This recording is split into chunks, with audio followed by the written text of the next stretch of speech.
it is possible for those who were previously enemies to become friends. I usually say an enemy is a friend waiting to be made. I'm Desmond Tutu from South Africa. I'm deeply concerned about peace, as I hope everybody would be. I'm deeply concerned about stability. I'm deeply concerned about violence. And I am very, very conscious of the fact that there is a growing tension in the world, especially between the Muslim world and the West. Religion is in and of itself morally neutral because it is such a very powerful force. It is being used by some unscrupulous people for fanning or exacerbating conflict. I got into a lot of trouble at home once when I said, for goodness sake, remember that God is not a Christian. God is the God of everyone. We ought to learn to be tolerant, to accept that there are going to be differences in how people experience and explain their experience of the divine. And we ought not to be scared.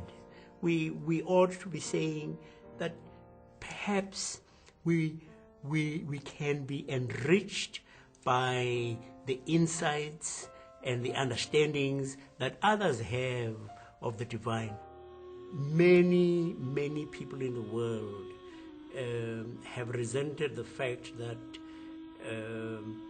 the powerful, the wealthy have ruled the roost, but also that they have carried out policies that humiliated the less powerful.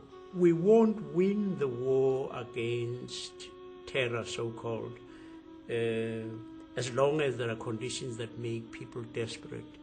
And poverty, in many ways, is caused by an unjust international economic order. And when people feel emasculated, feel made powerless, treated as if they didn't really count, all of that contributes to a sense of being at enmity with the one who calls the shots.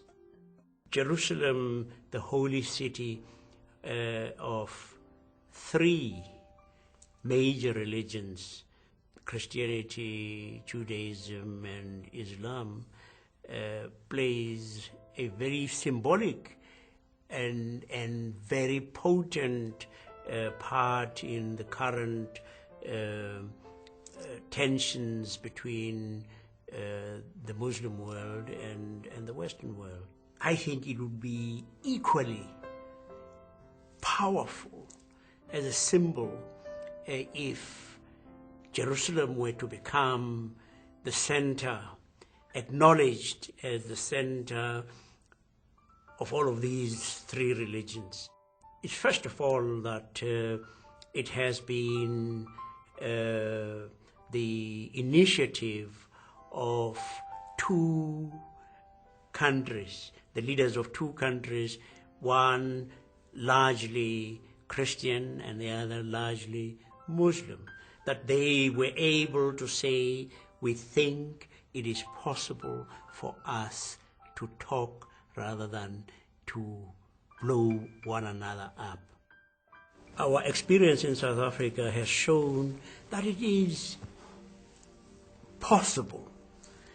People of different faiths, people of different ethnic backgrounds can actually cohere and become a community that is viable. Many people thought that the only way the South African problem could be resolved was through a bloodbath that would overwhelm that country. It did not happen. It did not happen. And then they thought that once you had a black-led government in power, that would be the signal for an orgy of revenge. It did not happen. It did not happen because we chose the path not of retribution and revenge, but the path of forgiveness and reconciliation.